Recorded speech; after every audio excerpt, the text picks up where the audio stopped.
Well, thank you very much. It's an honor to have President Zelensky of Ukraine, and we've been working very hard, very close. And we've actually known each other for a long time. We've been dealing with each other for a long time and very well. We had a little negotiation spat, but that worked out great, I think, for both countries, I think for the world, actually, beyond both countries. And we have something that is a very fair deal. And we look forward to getting in and digging and working and getting some of the rare earth. But it means we're going to be inside, and it's a big commitment from the United States, and we appreciate working with you very much. And we will continue to do that. We have had some very good discussions with Russia. I spoke with President Putin, and we're going to try and bring this to a close. It's something that you want and that he wants. We have to negotiate a deal. But we've started the confines of a deal, and I think something can happen. The big thing is the number of soldiers, mostly at this point, but soldiers being killed. You're losing thousands of soldiers. On both sides, we're losing a lot of soldiers, and we want to see it stop. And we want to see the money get put to different kinds of use, like rebuilding. And we're going to be working very hard. But we've had a lot of very good conversations. I will say until we came along, the Biden administration didn't speak to Russia whatsoever. They didn't speak to anybody. They just allowed this to continue. And I will say that, I'll say in front of you, you've heard me say it 1,000 times, if I were president, this war would have never happened. We would have had a deal negotiated for you without having to go through what you've gone through. But your soldiers have been unbelievably brave. We've given them great equipment, but somebody has to use the equipment. They've been unbelievably brave, and we give them great credit. This was supposed to be over very quickly, and here we are 3 years later. So I give tremendous credit to your generals and your soldiers and yourself in the sense that it's been very hard fighting, very tough fighting. They're great fighters. And you have to be very proud of them from that standpoint. Very proud. But now we want to get it over with. It's enough, right? We want to get it over with. So it's an honor to have you here. Thank you very much for coming. We're going to sign the agreement at the conference in the East Room in a little while, right after lunch. And we'll be having lunch together. We're also discussing some other things. And we appreciate everybody being here. It's somewhat of an exciting moment, but the really exciting moment is when they stop the shooting or we end up with a deal. And I think we're fairly close to getting that, and an honor to have you. And please, I'd like to say something. Yeah, thank you so much, Mr. President. Thank you for the invitation. And really, I hope that this first document, will be first step to real security guarantees for Ukraine, our people, our children. I really count on it. And of course, we count that America will not stop support. Really, for us, it's very important to support and to continue it. I want to discuss it with details further during our conversation, and of course, the infrastructure or security guarantees. Because for today, I understand what Europe is ready to do. And of course, I want to discuss with you what United States will be ready to do. And I really count on your strong position to stop Putin. And you said that enough with the war. I think that is very important, Ben, to say these words to Putin at the very beginning of war, because he is a killer and terrorist. But I hope that together we can stop him. But for us, it's very important to, to save our country, our values, our freedom and democracy, and of course, no compromises with the killer about our territories, but it will be later. And of course, what I wanted, we spoke about it by phone with you about the drones production. We have very good drones production. I think the best one in the world for today because of the war.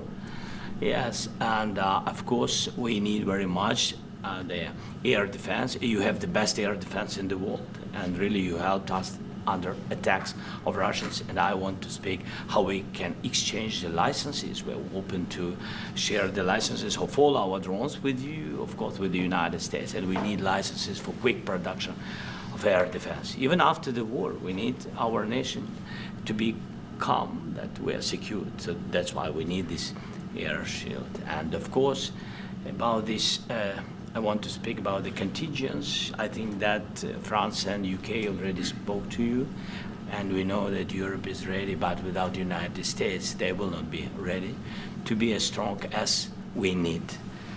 And the last point, last not least, about exchange, about our people and children.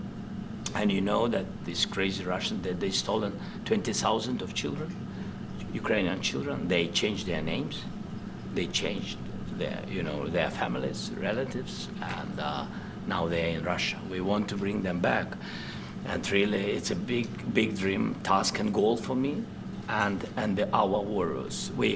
By the way, Mr. President, we released more than 4,000 warriors from Russian prison, but there are thousands more in the prison. I wanted to share with you some images. How it's just can I now? Yeah, please, please. One minute. Just you to understand in what circumstances, in what situation they are, and what the attitude of Russia to our prisoners. That guys, just you before and after. And you see before and after, just you to understand. Now thousands of such guys, ladies and men, there, and that, so they don't eat, they beat them, and they, so they do a lot of, bad things. So out of, even during the war, there are rules. Everybody knows there are rules during the war. So these guys, they don't have any rules. You see that, 50, 60 kilograms left, and a lot of such things. And I didn't want to show you what the changes with images of children, because I will share with you. I mean, it's looking tragic. Yep, it's tough stuff. I wanted very much to give you, and you see it. Yeah. This is pastor, by the way. They stolen pastors, because it's not Russian church. They stolen pastors and moved pastors to the prison. At the end of last year, we brought 3 pastors, and we could exchange them. And this is pastor, you see. Yeah, that's tough. Yeah. So I mean, this I wanted to show you, and this. So thank you very much. We want to get that ended, right? Yeah. Of course, we And will. I think we will. And We have to, of course. do you have any questions, please? When you continue to ask you about the president, Go ahead, please. Thank you, Mr. President. With how much money is the U.S. going to put into the fund that is being created today, and how does this provide long-term security for Ukraine?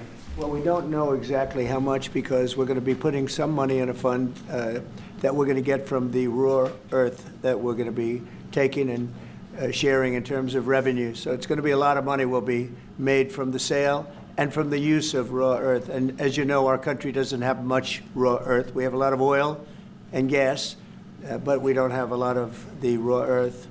And what we do have is protected by the environmentalists, but that can be unprotected, but still it's not very much.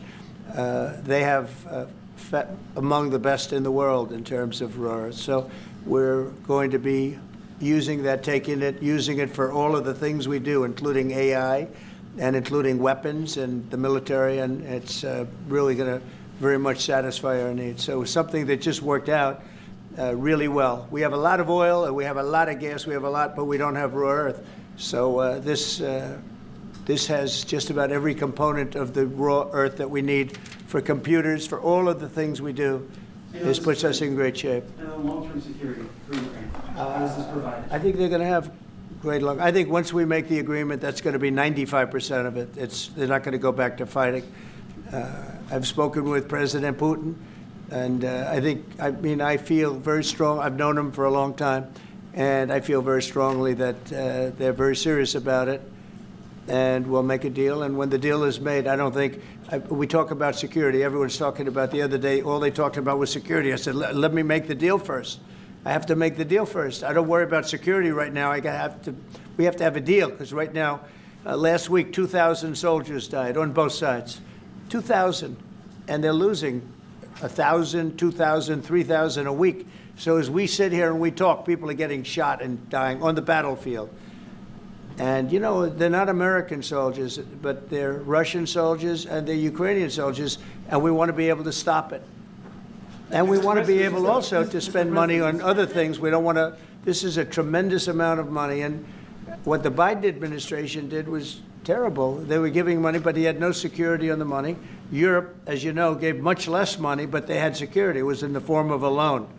They get their money back, and we didn't. And now, at least we're protected because the American taxpayer has to be protected too. But this is an incredible agreement for Ukraine because we have a big investment in their country now, and what they have, very few people have.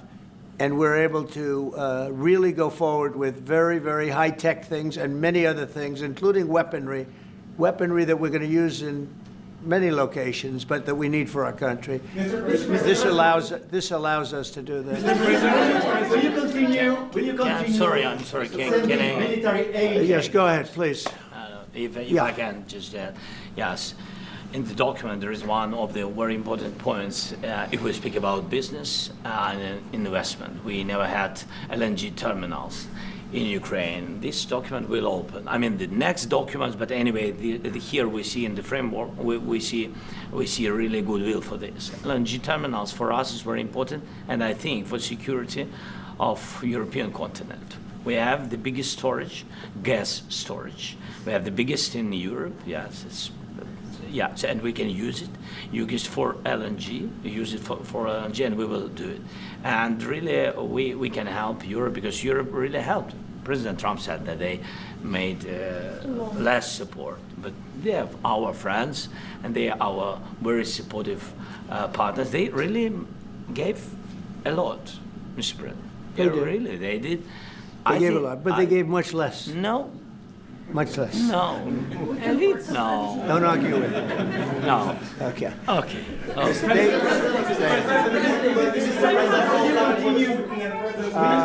Yeah, please. Mr. President Trump, you have repeatedly called the deal with Ukraine as a historical one. And as a president of the United States, you make historical decisions in other issues which affect America and other world. So what place in the world history do you want to take? And do you associate yourself with any famous historical figures? Yeah, I'd say George Washington, Abraham Lincoln.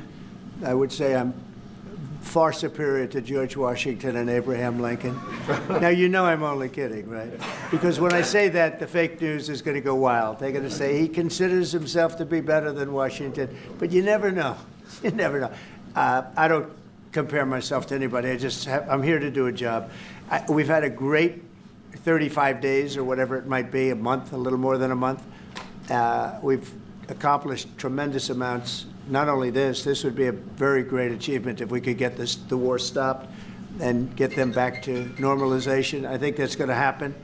We've had very good talks on both sides, as you know. But I think we've done a very good job, just generally. If you look at all of the things we've done in 30 days, they're saying there's never been a opening for a president. The first month, there's never been a first month like we've had.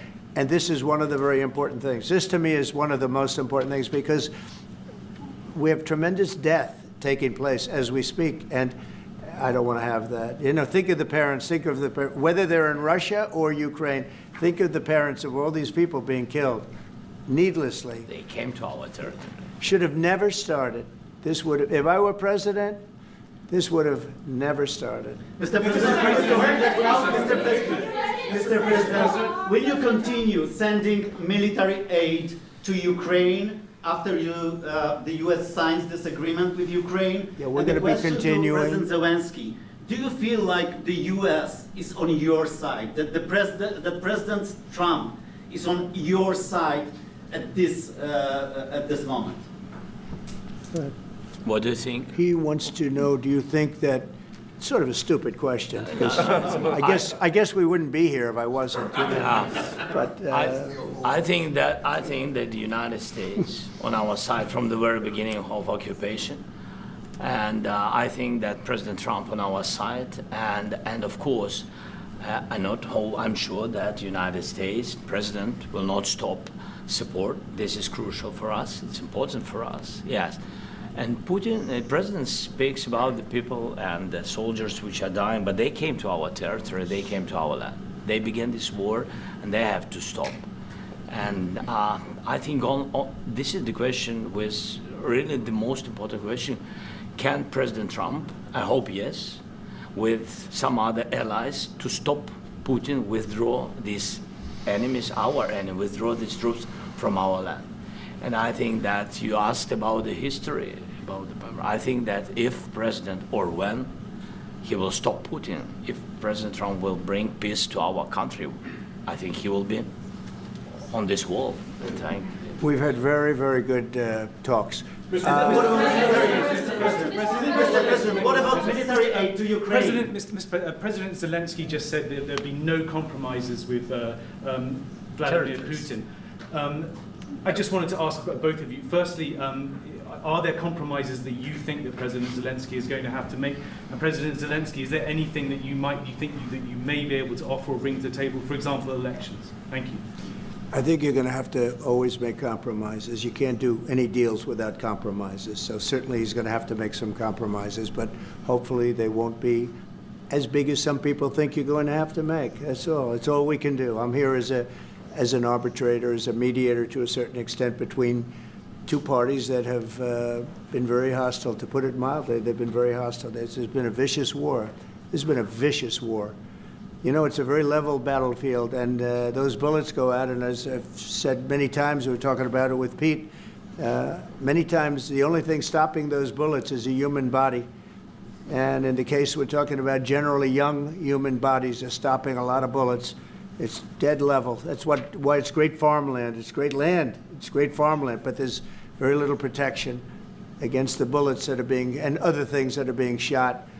So all I can do is see if I can get everybody at the table and get an agreement. And I think we're going to end up with an agreement. Otherwise, I wouldn't probably be even here today. Mr.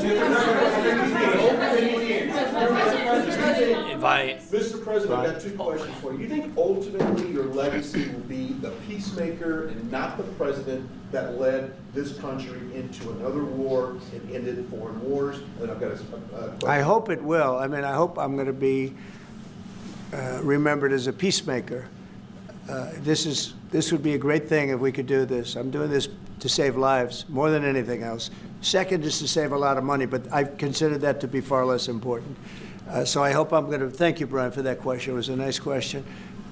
I hope I'll be known and recognized as a peacemaker. This would be a great thing to solve. This is a very dangerous situation. You know, this could lead to a third world war. This was headed in the wrong direction.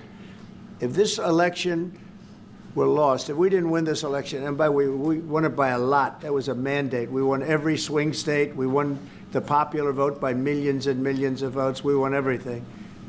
The districts, you look at the areas of red, take a look at a map. This was a big mandate, and this was one of the things. I said, we're going to get this thing settled. If we didn't win, I think this could have very well ended up in a third world war, and that would not have been a good situation. What was your second question? My second question for President Zelensky. No. Why don't you wear a suit? Why? Why don't you wear a suit? You're the highest level in this country's office, and you refuse to wear a suit. Just want to see, do you own a suit? Yeah, you have problems. A lot of Americans have problems with you not Really? respecting I don't have this such. office. I will wear a costume after this war will finish. Okay. Yes, maybe one, Maybe something like something this. like Yes, yours. sir. Yes, That'd be great. maybe something better. I don't know. We will see. Maybe something cheaper than, yeah. Thank you. Thank you. Thank you. Thank you, President Trump. You said yesterday. Mr. President, are you going to send more arms to Ukraine in case there's no peace? Yeah, we're going to have arms to Ukraine, yeah, sure. Hopefully I won't have to send very much, because hopefully we're going to have it finished. We're looking forward to finishing this quickly. We're not looking forward to sending a lot of arms. We're looking forward to getting the war finished so we can do other things. But we very much appreciate the agreement, because we needed what they had, and we're treating, you know, our country is now treated fairly. Biden didn't do that. He didn't know what the hell he was doing. This should have never happened. This should have never started. But, you know, sure, the answer is yes, but hopefully we won't have to send much because I'm looking forward to getting it done quickly, very quickly. Does that mean you provide security guarantees, Mr. President? I don't want to talk about security yet because I want to get the deal done. You know, you fall into the same trap like everybody else. A million times you say it over and over. I want to get the deal done. Security is so easy. That's about 2% of the problem. I'm not worried about security. I'm worried about getting the deal done. The security is the easy part. Security is very nice. Everybody stopped shooting. And now will Europe put people there? I know France is going to. I know the UK is going to. I know other countries are going to, and they happen to be right next door. We haven't committed, but we could conceivably. You know, we have security in a different form. We'll have workers there digging, taking the raw earth so that we can create a lot of great product in this country. So in that sense, you have something, but we haven't determined that yet. I will say, in speaking to France and in speaking to, and they were here, as you know, last week and just the other day, they have committed to a lot of security. I don't think you're going to need much security. I think once this deal gets done, it's over. Russia's not going to want to go back, and nobody's going to want to go back. When this deal ends, I really believe this deal is going to be over. Question? Yeah, please go ahead. Thank you. Go ahead, please. Thank you so Yeah. much. Mr. President, thank you. Thank you. Yeah. Macron and Keir Starmer at the White House this past week, both of whom praised your courage and conviction to lead the pathway towards peace. Yes. Part of that involved, though, re-engaging with Russia in diplomatic relations, something that previous leaders lacked the conviction to do so. What gave you the moral courage and conviction to step forward and lead that? Boy, I love this guy. Who are you with? One American News, sir. Well, that's why I like him. One American News does a great job. I like the question. I think it's a very good question. It's a pathway to peace. It's a pathway to getting something solved. And I feel that as the head of this country, I have an obligation to do that. Plus, you know, we're very much involved. We got involved. It's too bad we got involved because there should have been no involvement because there should have been no war. And there shouldn't have been October 7th. That would have never happened. As you know, Iran was broke. They had no money to give to Hezbollah. They had no money to give to Hamas. They were stone cold broke. And then under Biden, they became rich as hell. They went from no money to $300 billion in a period of 4 years. And they gave a lot of that money away, and you see what happened. And that's a real mess also that we hope to be able to solve. But no, I appreciate your question very much. I feel I have an obligation to try and do something to stop the death. If I can answer, yes, if I can answer, Please, sorry, go ahead. please. And I do like your clothing, by the way. Yeah, really? Even though I think he's a Yeah, great guy, yeah, by the way. yeah. But I don't know if you two like each other, but you know what? I think No, he's no, dressed. I think he's why? dressed I like beautifully. this guy. I don't know I think him. he's dressed beautifully. So I have more serious things than answer on such Yes, questions. that's a I will good- answer on more serious a good questions if I can. statement. Yeah, that's good. Yeah, so please, about security guarantees and about just ceasefire. We can't just speak about ceasefire and speak. It will not work. Just ceasefire will never work because I'm like a president. I have this experience, and not only me. Ukraine before my presidency, from the 2014, Putin broken 25 times. 25 times he broken his own signature. 25 times he broken ceasefire. But he never broke to me. He never broke to me. No, you were the president. He You never were the broke- president he during. never broke to me. In 2016, you've been the president, Mr. President. You've been the president, but he had, of course, not with you, but he had during those period. He had conversations with our side, and we had Normandy format. You know, the France, Germany, Ukraine, and Russia, and he broken 25 times. That's why we will never accept just ceasefire. It will not work without security guarantees. Security guarantees, maybe President is right about this document and other, but this document is not enough. Strong army is enough because his soldiers afraid, Putin's soldiers afraid of our soldiers when we're strong enough. If we are not strong enough, if we are empty, if our storage is empty, we can't defend our land. Today, you know, he knows that we have all the world knows that we have meeting. Yes, why he's using ballistic? Putin today using ballistic on our hospitals, schools, and etc. Ballistic. So he knows that we are here and that President Trump is really have goodwill to stop this war. And you hear now the president. So why he's using? So he doesn't want to stop.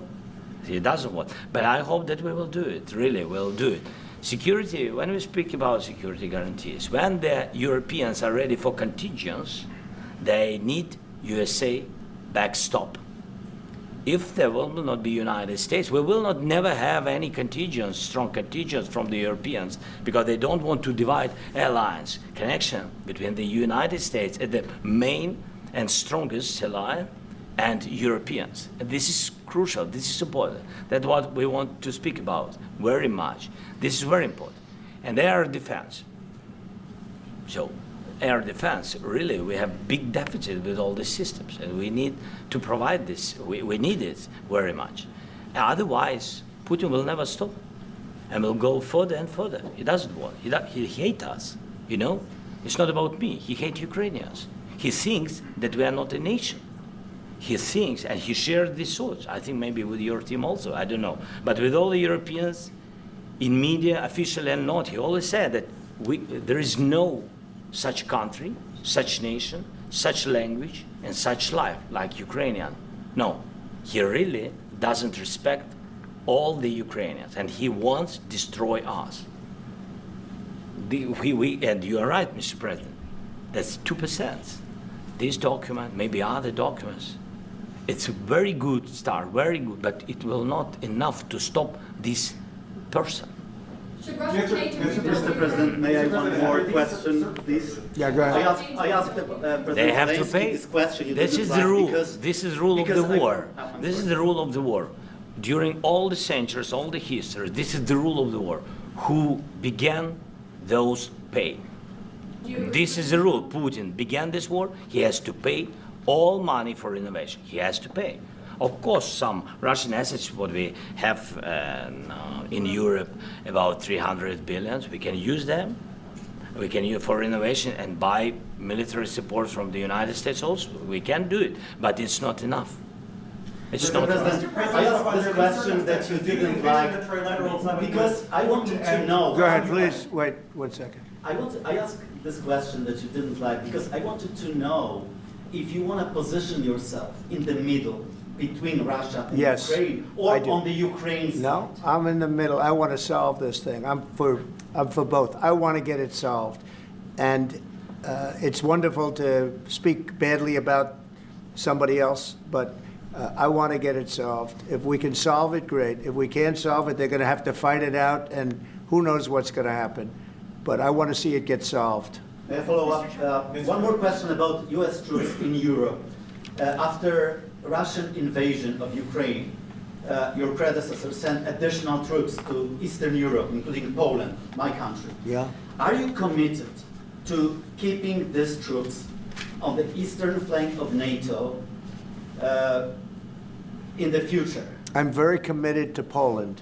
I think Poland has really stepped up and done a great job for NATO. They, as you know, they paid more than they had to. They are one of the finest groups of people I've ever known. I'm very committed to Poland. What about Baltics? Poland's in a tough neighborhood, you know. What about the Baltics? The Baltics, they got a lot of, it's a tough neighborhood too, but we're committed. We're going to be very committed, and we're committed to NATO. But NATO has to step up, and the Europeans have to step up more than they have. And I want to see them equalize, because they are in for far less than we're in, and they should be at least equal. You understand that? Why is the United States, we have an ocean in between, why is the United States in for so much more money and other things as Europe? With that being said, and as you said, they've also been obviously very helpful, but we have put in far more than they have, and I think they should equalize.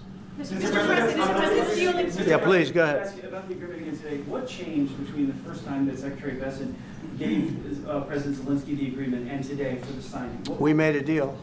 So What was the I'm difference? just, Was there a deciding factor? Or was there- I'm a business person. We made a deal. That's what changed. A lot of general- I didn't think we were going to make a deal, and We ended up making the deal, so that changed. You know? Mr. President, what and how do you envision a trilateral summit with President Zelensky and Putin? I don't know, but they don't like each other, I can tell you that, okay? They do not like each other. This is not a love match, and it's unfortunate. That's why you're in this situation. The United States should not have allowed this to happen, okay? The United States, run by a man that didn't know much, I'm going to be very nice, run by an incompetent person, very incompetent person, should never have allowed this to happen. I've stopped wars. I've stopped many wars. My people will tell you, I stopped wars that nobody ever heard about. I stopped wars before they ever started. You can look at I could give you a lot of nations that would tell you right now they were probably going to war. I could tell you right now there's a nation thinking about going to war on something that nobody in this room has ever even heard about. Two smaller nations, but big, still big. And I think I've stopped it. But this should have never happened. Mr. President, About sorry, just a second. About any negotiations. First of all, I want really to tell you, and I think that everybody understands that Ukraine, more than Ukrainians, nobody wants to stop this war. But at the future, any negotiations, it's understandable that two sides of the war, not Russia and the United States, because this is not the war between Russia and the United States. This is a war of Russia against Ukraine and Ukrainian people. So these two sides will be at the anyway will be at the negotiation table. Then of course United States, like the strongest partner of the Ukraine, and of course Europe. I think Europe is very important. I want to speak about it with the president. Yes, Europe is very important for us because we really defend Europe for today. All Europeans really recognize that we are defending line, and they have real life, and our people are dying. That's why they helped us. And also, it's about the NATO. Yes, between, like the president said, you have big, nice ocean. Yes, between us. But if we will not stay, Russia will go further to Baltics and to Poland, by the way. But first to the Baltics. It's understandable for them because they've been in the USSR. You know, they've been one of the republics of the USSR, and Putin wants to bring them back to his empire. It's a fact. And when he will go there, if we will not stay, you will fight. Your American soldiers, it doesn't matter, do you have ocean or not, your soldiers will fight. Mr. President, would you be willing to visit Ukraine, maybe Kyiv or Odessa, which is known to be a very old Black Sea? It was my question. Yeah. Sorry. I don't want to talk about Odessa now. Let's not talk about Odessa. I want to talk about making a deal, getting peace. We don't have to talk about Odessa, but a lot of cities have been destroyed. There are a lot of cities that are not recognizable. There's not a building standing. No, and a lot of things have Mr. President, you have to come and to look. No. We have very good cities. Yes, a lot of things have been destroyed, but mostly cities alive, and people work, and children go to school. Sometimes it's very difficult. Sometimes closer to front line, children have to go to underground schools or online, but we live. Ukraine is fighting, and Ukraine lives. This is very important.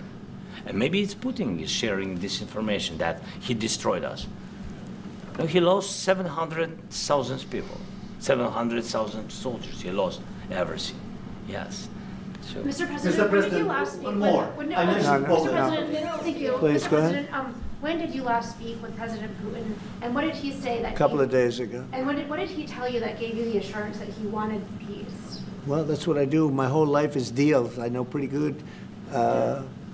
And I've known him for a long time. I've dealt with him for a long time. He had to suffer through the Russia hoax. You know, Russia was a hoax. It was all Biden. It was nothing to do with him. So he had to suffer through that, and he was able to do that. I think that he wants to make a deal, and he'd like to see it end. That's all I do. That's what I do. My whole life, that's what I do is make deals. And I'm in the middle of a mess because this is a real mess. It's a very dangerous one. If this doesn't get solved now, it's not going to get solved for a long time. So I hope we're going to get it solved. In the back, please. Thank you, Mr. President. Prime Minister Starmer claimed repeatedly that his government believes in free speech and was not engaged in censorship. But his country's government arrests people for memes and thought crimes, and even more worrisome is pressuring American companies to censor Americans on its behalf.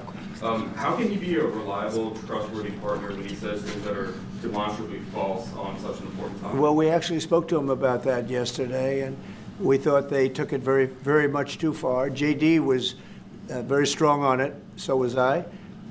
So was Marco. And we've been speaking to him about it. Marco, would you like to say something about that? We have concerns, obviously, with the conduct of those, particularly as it impacts Americans. And there's real concern that American speech, which is online, could fall into the hands of British or any country's jurisdiction. And so this is a point the Vice President made in Munich, and I think it's a very compelling one that what unites us with Europe, as much as anything else, is these shared values, and one of them being free speech. And so if Americans are threatened by it, we're going to need to take action in that regard.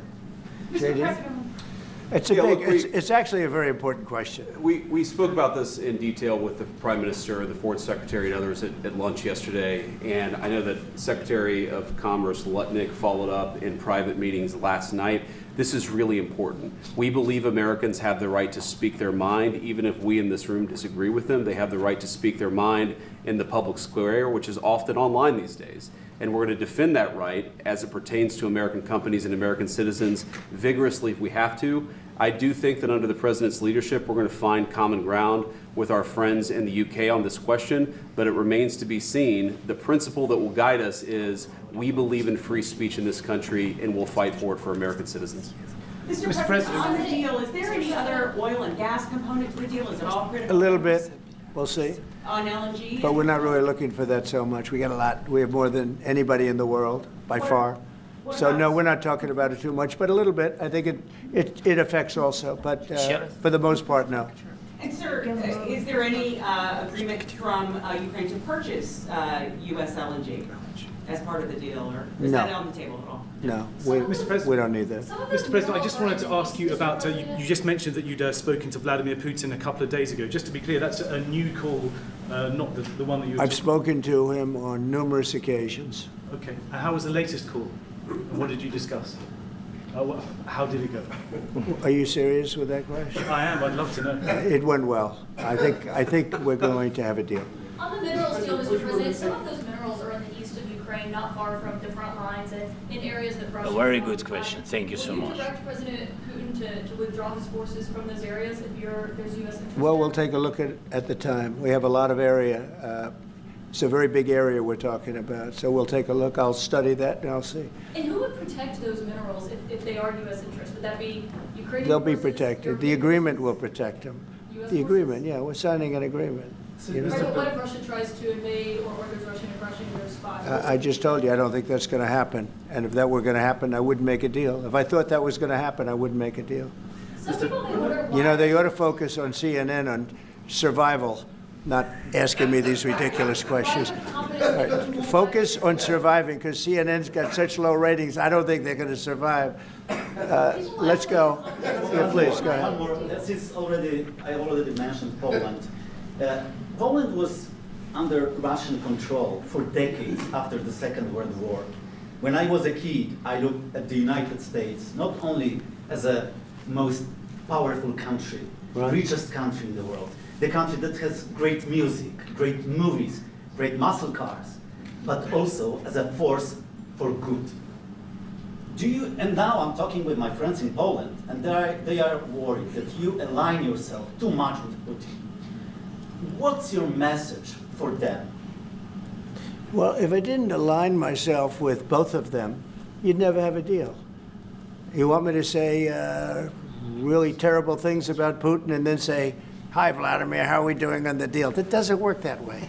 I'm not aligned with Putin. I'm not aligned with anybody. I'm aligned with the United States of America and for the good of the world. I'm aligned with the world, and I want to get this thing over with. You see the hatred he's got for Putin. It's very tough for me to make a deal with that kind of hate. He's got tremendous hatred, and I understand that, but I can tell you the other side isn't exactly in love with, him either.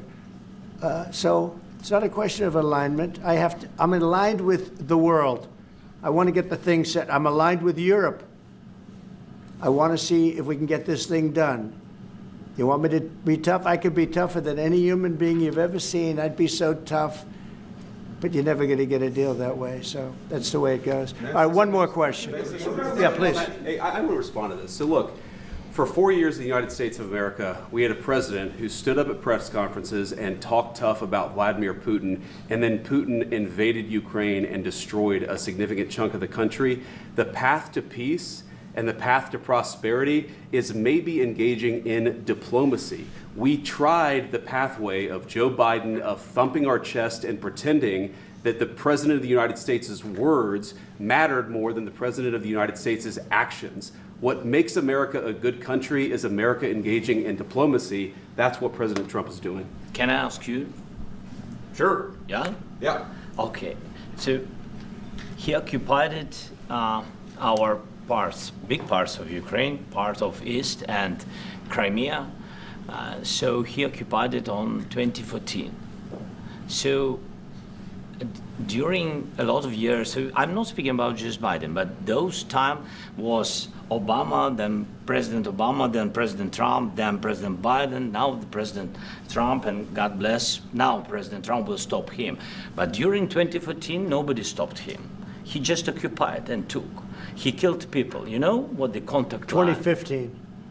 2014. 2014 and 2014. Well, 2014. Yeah. So I was not here. Yeah, but That's exactly but, right. Yes, but during 2014 till 2022, yeah, the situation the same. The people have been dying on the contact line. Nobody stopped him. You know that we had conversations with him, a lot of conversation, my bilateral conversation, and we signed with him, me, like a new president. In 2019, I signed with him the deal. I signed with him, Macron and Merkel, we signed ceasefire. Ceasefire, all of them told me that he will never go. We signed him with gas contract, yes, but after that, he broken this ceasefire. He killed our people and he didn't exchange prisoners. We signed the exchange of prisoners, but he didn't do it. What kind of diplomacy, J.D., you are speaking about? What do you mean? I'm talking about the kind of diplomacy that's going to end the destruction of your country. Yes, but if you are not strong... Mr. President, with respect, I think it's disrespectful for you to come into the Oval Office and try to litigate this in front of the American media. Right now, you guys are going around and forcing conscripts to the front lines because you have manpower problems. You should be thanking the President for trying to bring an end to this conflict. Have you ever been to Ukraine that you say what problems we have? I have been to. Come once. I've actually watched and seen the stories, and I know what happens is you bring them on a propaganda tour, Mr. President. Do you disagree that you've had problems bringing people into your military? We have problems. And do you think that it's respectful to come to the Oval Office of the United States of America and attack the administration that is trying to prevent the destruction of your country? A lot of questions. Let's start from the beginning. Sure. First of all, during the war, everybody has problems, even you, but you have nice ocean and don't feel now, but you will feel it in the future. God bless. You don't know that. God bless. You don't God know bless. that. You will not have a war. Don't tell us what we're going to feel. We're trying to solve a problem. Don't tell us what we're going to feel. I'm not telling you. Because I'm you're in no answering on position this to question. dictate that. That's Remember exactly this. what I'm not You're dictating. in no position to dictate what we're going to feel. We're going to feel very you will good. Feel influence. We're going to feel very good and very strong. You will feel influence. You're right now not in a very good position. You've allowed yourself to be in a very bad position, and he happens to be right about it. From the very beginning of the war, You're not in a good Brown, position. You don't have the cards right now. With us, you start having not cards. playing cards. But right now, you don't. Yeah, you're playing serious, cards. Mr. President. You're I'm playing very cards. serious. You're I'm gambling the with the president lives in of war. millions of people. You think- You're gambling with World War III. What do you You're think about? gambling What with do you World think War about? III. And what you're doing is very disrespectful to the country, this country. I'm That's with back all to you. respect to your Far country. more than a lot of people said wearing they respect. should have. Have you said thank you once? A lot of entire meeting? times. No, in this Even entire meeting, today. have you said thank you? Even today. You went to Pennsylvania and campaigned for the opposition in October. Offer some words of appreciation for the United States what of you're speaking America about? and the president who's trying to save your country. Please, you think that if you will speak very loudly about the war, you He's can... not speaking loudly. He's not Yeah. speaking loudly. Your country's Can I- in big can- trouble. Can I Wait a answer? minute. No. Can You've I done a lot answer? of talking. Your country is in big trouble. I know. You're not winning. I know. You're not winning this. I. You have a damn We- good chance of we are coming out staying, okay because of Mr. us. President, we are staying in our country, staying strong from the very beginning of the war. We've been alone, and we are thankful. I said thanks You haven't in been this alone. cabinet, You and haven't not been only alone. in this cabinet. We gave you, through I this said thank stupid you. president, $350 billion. You voted We gave for you your military president. equipment, You and you voted men for are your brave, president. but they had to use our military. What about if, West if you didn't have You our invited military me- equipment, you invited if me you to didn't speak- have our military equipment, this war would have been over in 2 weeks. In 3 okay? days, I heard it from Putin. In 3 days, this is something Maybe new. less. In 2 weeks, of course, yes. It's going to be a very hard thing to do business like this, I tell you. Just say thank you. I said a lot of Except times that thank there- you except to that- American people. Except that there are disagreements, and let's go litigate those disagreements rather than trying to fight it out in the American media when you're wrong. We know that you're wrong. But you see, I think it's good for the American people to see what's going on over here. I think it's very important. That's why I kept this going so long. You have to be thankful. You don't have the I'm cards. thankful. You're buried there. Your people are dying. tell you You're again, running I low know. on soldiers. Don't- Listen, don't please, you're running Mr. low on President. soldiers. It would be a damn good thing. Mr. And then President. then you tell us, I don't want a ceasefire. I don't want a ceasefire. I want to go and I want this. Look, if you could get a ceasefire right now, I tell you, you take it so the bullets stop flying and your men stop getting killed. Of course, we want to stop the war. But you're saying you don't want a ceasefire. But I said to you, I want a ceasefire. with guarantees. Because you'll get a ceasefire faster than an agreement. Ask our people about ceasefire, what they think. That wasn't it doesn't with matter me. for you what. That what wasn't this with me. nation- it That was wasn't with you. a guy named Biden, who was not a smart person. But this That is was your, with, this that was is with your Obama. president. It was your president. Excuse me. That was with Obama, who gave you sheets, and I gave you javelins. Yes. I gave you the javelins to take out all those tanks. Obama gave you sheets. In fact, the statement is Obama gave sheets and Trump gave javelins.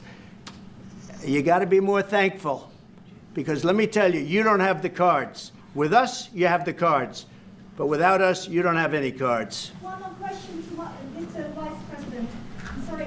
Going to be a tough deal to make, because the attitudes have to change.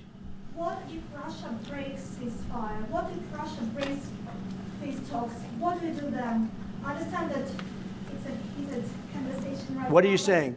What if She's asking, what if Russia breaks the ceasefire? What if anything? What if a bomb drops on your head right now? Okay? What if they broke it? I don't know. They broke it with Biden because Biden, they didn't respect him. They didn't respect Obama. They respect me.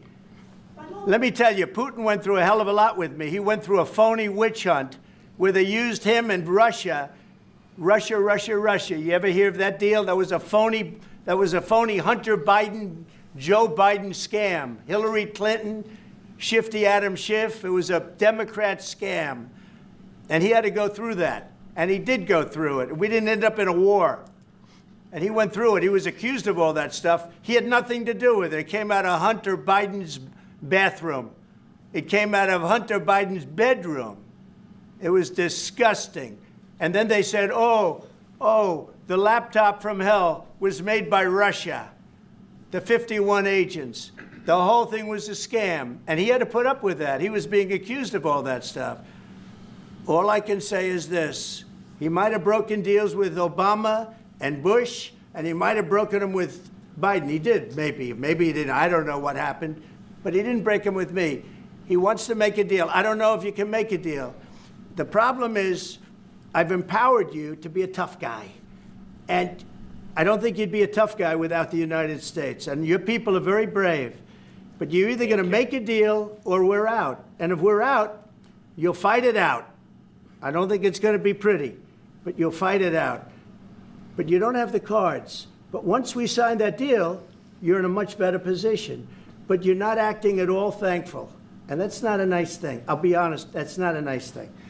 All right, I think we've seen enough. What do you think, huh? This is going to be great television, I will say that. All right, we'll see what we can do about putting it together. Thank you. Thank you.